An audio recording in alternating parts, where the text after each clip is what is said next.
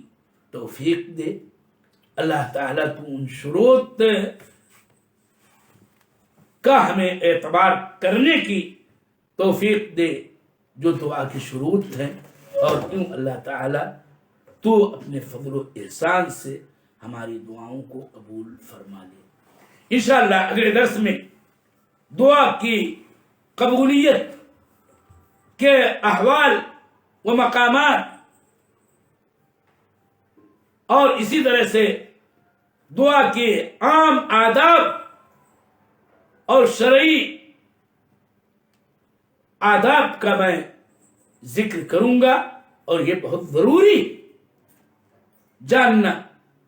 تو اللہ تعالی ہمیں توفیق دے۔ وصلی اللہ علی النبی وسلم۔